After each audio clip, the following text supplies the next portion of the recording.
ဒီ English လုံးတွေကို elite academic comfortable innocent atmosphere vehicle vegetable iron opportunities relative လို့ထွက်နေတော့လားအဲ့လိုဆိုရင်တော့ဒီအတန်အတွက်တွေကမာရွေးနေပဲဖြစ်ပါတယ်ကျွန်တော်အင်္ဂလိပ်လိုပြောတဲ့အခါမှာဒီစကားလုံးတွေအတန်အတွက်ကိုအတိအကျမသိတဲ့ကိစ္စတော့မရှိပါဘူးကျွန်တော်ဒီဗီဒီယိုကိုသင်ရတဲ့အကြောင်းရင်းကတော့လူအများစုမှာပြီးတော့အတန်ထွက်နေတဲ့စကားလုံးတွေအကြောင်းကိုပြောပြချင်လို့ပဲဖြစ်ပါတယ်အားလုံးပဲမင်္ဂလာပါအားလုံး Explorers English ကနေအားလုံးပဲလည်းကျေးဇူးပါတယ်ကျွန်တော်ကဒီဗီဒီယိုထဲမှာက10 mispronounced words in English ကျွန်တော်အင်္ဂလိပ်စာမှာလူအများစုအတန်အတွက်မှားနေကြတဲ့စကားလုံး10လုံးအကြောင်းကိုပြောပြသွားမှာဖြစ်ပါတယ်ပထမဦးဆုံးတစ်လုံးကတော့ ELIT ပဲဖြစ်ပါတယ်သူရဲ့အတန်အတွက်ကိုမပြောခင်သူရဲ့အထိပ္ပယ်ကိုအနည်းကျဉ်းလေးရှင်းပြချင်ပါတယ်သူရဲ့အထိပ္ပယ်ကတော့အုပ်စုတစ်ခုမှာအတော်ဆုံးလူတွေဒါမှမဟုတ်ရင်လက်ရွေးစင်တွေကိုပြောတာပဲဖြစ်ပါတယ်ကျွန်တော်တို့ Mobile Legends ပြတဲ့ game နဲ့မှာဆိုရင်ဒုတိယအဆင့်ကိုလည်းဒီရဲ့စလုံးနဲ့ပြောတာပဲဖြစ်ပါတယ်သူရဲ့အတန်အတွက်ကအားလုံးသိထားတဲ့အတိုင်း elite ဟုတ်လားမှားပါတယ်နော်သူရဲ့အတန်အတွက်ကတော့ elite ဖြစ်ပါတယ် elite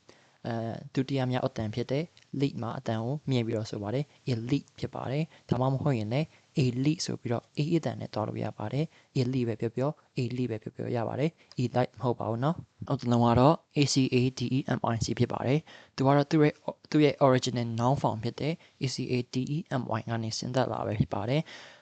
ACADEMY Academy ရဲ့အဓိပ္ပာယ်ကတော့ကျွန်တော်တို့ပညာရပ်တွေသင်ကြားပေးတဲ့အဖွဲ့အစည်းဒါမှမဟုတ်ကျောင်းတွေတက္ကသိုလ်တွေခေါ်တာပဲဖြစ်ပါတယ် ACADEMY Academy ကိုဆိုတဲ့အခါမှာဒုတိယမြောက်အတန်ဖြစ်တဲ့ hair မှာအတန်ကိုမြင့်ပြီးတော့ဆိုပါတယ်ဒါပေမဲ့သူရဲ့ adjective form ဖြစ်တဲ့ ACADEMIC မှာကျတော့ကျွန်တော်တို့တတိယမြောက်အတန်မှာ dan မှာအတန်ကိုမြင့်ပြီးတော့ဆိုပါတယ်သူရဲ့အတန်က academic ဖြစ်ပါတယ် academic မဟုတ်ပါဘူးเนาะ academic ဖြစ်ပါတယ်သူရဲ့အဓိပ္ပာယ်ကတော့ကျွန်တော်တို့ပညာရေးနဲ့ဆိုင်တာခေါ်တာပဲဖြစ်ပါတယ်ဥပမာအနေနဲ့ပြောရရင်ကျွန်တော်တို့ပညာသင်နှစ်ဆိုရင် academic year ဆိုပြီးတော့ပြောပါတယ်ဘွဲဝတ်စုံတွေတက္ကသိုလ်ဘွဲဝတ်စုံတွေဆိုရင်လည်းကျွန်တော်တို့ academic dress ဒါမှမဟုတ် academic costume ဆိုပြီးတော့သုံးပါတယ်နောက်တစ်လုံးကတော့လူအများတော်တော်များများအခုခေတ်တော်တော်များများနဲ့ယဉ်နေတဲ့ INNO CENT ဆိုတဲ့စကားလုံးမျိုးဖြစ်ပါတယ်သူအဓိပ္ပာယ်ကတော့အပြစ်ကင်းတဲ့လူ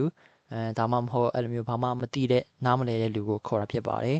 ဒါပေမဲ့သူ့ကို innocent ဆိုပြီးတော့ no မှာ stress မရှိပါဘူးသူအတန်အတွက်က innocent ဖြစ်ပါတယ် innocent ပထမဦးဆုံး syllable မှာ stress ရှိပါတယ် innocent မဟုတ်ပါဘူးเนาะ innocent ဖြစ်ပါတယ်နောက်ထပ်လုံးလည်းလူတော်တော်များများနဲ့ရင်းနှီးတဲ့စကားလုံးပဲဖြစ်ပါတယ် VEHICLE ပဲဖြစ်ပါတယ်သူကတော့တယူပို့ဆောင်ရေးယဉ်တွေကိုခေါ်တာဖြစ်ပါတယ်ကားပဲဖြစ်ဖြစ်ဆိုင်ကယ်ပဲဖြစ်ဖြစ်ဘတ်ကားပဲဖြစ်ဖြစ်စက်ဘီးပဲဖြစ်ဖြစ်ဒီရဲ့ယဉ်တွေကိုတယူပို့ဆောင်ရေးယဉ်တွေကိုဒီစကားလုံးနဲ့ခေါ်တာပဲဖြစ်ပါတယ်ဒါပေမဲ့သူ့ရဲ့အတန်တကလူအများသိထားတဲ့အတိုင်း vehicle မဟုတ်ပါဘူးသူရဲ့အတန်အတွက်အစစ်ကတော့ vehicle ဖြစ်ပါတယ်ပထမဦးဆုံးမှာ v ဒုတိယမှာ it နောက်ဆုံးမှာ vehicle ဖြစ်ပါတယ်ပထမဦးဆုံး syllable v မှာ stress ဖြည့်ဆိုရပါတယ် vehicle မဟုတ်တော့ vehicle ပဲဖြစ်ပါတယ်နောက်ထပ်တစ်လုံးကတော့ comfortable sorry COMFORTABLE ပဲဖြစ်ပါတယ်သူအဓိပ္ပာယ်ကတော့တက်တာရှိတာကိုခေါ်တာဖြစ်ပါတယ်ဒါပေမဲ့သူ့တန်အတွက်က comfortable ဆိုပြီးမဟုတ်ပါဘူးသူ့အတန်အတွက်က comfortable ဖြစ်ပါတယ် comfortable ဆိုပြီးတော့အတန်၄တန်မထွက်ပါဘူး comfortable ဆိုပြီးတော့အတန်က၃တန်ပဲရှိပါတယ်ပထမအဆုံး syllable ဖြစ်တဲ့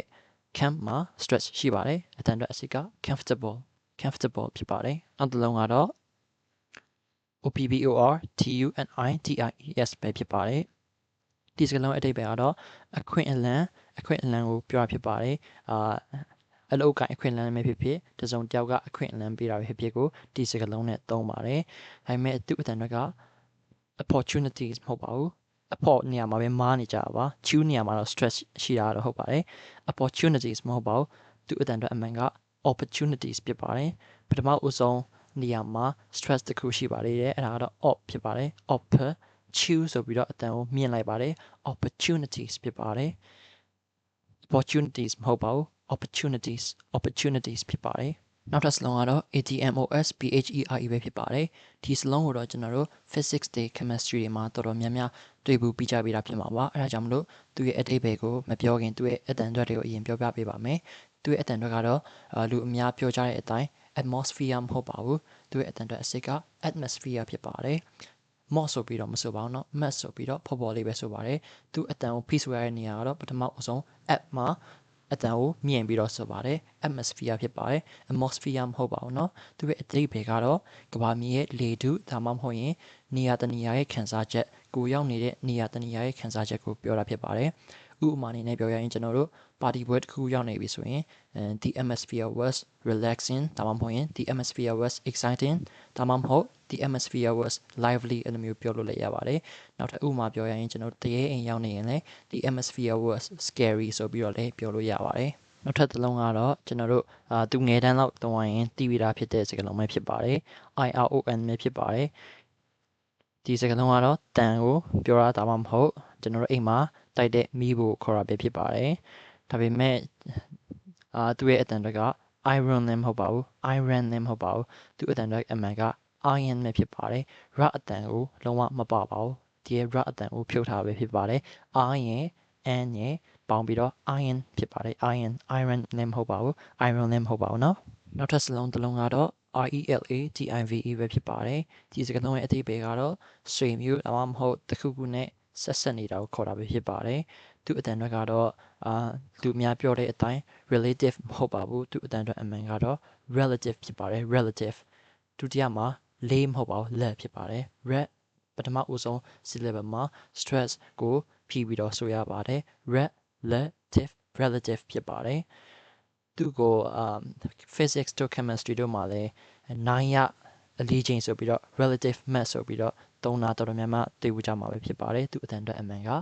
relative ဖြစ်ပါတယ် relative မဟုတ်ပါဘူးเนาะနောက်ဆုံးစလုံးကတော့ကျွန်တော်တို့သူအများကြီးနဲ့ယဉ်ကျေးပြီးသားဖြစ်တဲ့စကားလုံးပဲဖြစ်ပါတယ်ဒါကတော့အသီးအရွက်ပဲဖြစ်ပါတယ်ဒါပေမဲ့သူ့ကိုအတန်ထွက်တဲ့အခါမှာ vegetable ဆိုပြီးတော့အတန်က4တန်မရှိပါဘူးเนาะသူ့ရဲ့အတန်ကအမှန်တကယ်က3တန်ပဲရှိပါတယ်သူ့ရဲ့အတန်အတွက်က vegetable ပဲဖြစ်ပါတယ် vegetable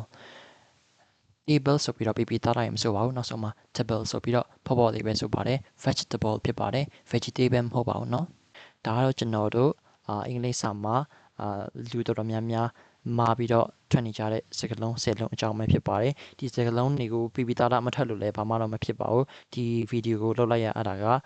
ဒီစကားလုံးလေးတွေရဲ့အတန်အတွက်တိတိကျကျကိုသိစေချင်လို့ပဲဖြစ်ပါတယ်ဗျာဗီဒီယိုလေးကိုအဆုံးထိကြည့်ရှုပေးတဲ့အတွက်အားလုံးကိုကျေးဇူးအများကြီးတင်ရှိပါတယ်ဗီဒီယိုလေးကိုချမ်းမြေ့တဲ့ဆိုရင် like and share လေးနဲ့ subscribe လေးလုပ်ပေးကြပါအောင်ဗျာအားလုံးကျေးဇူးအထူးတင်ရှိပါတယ်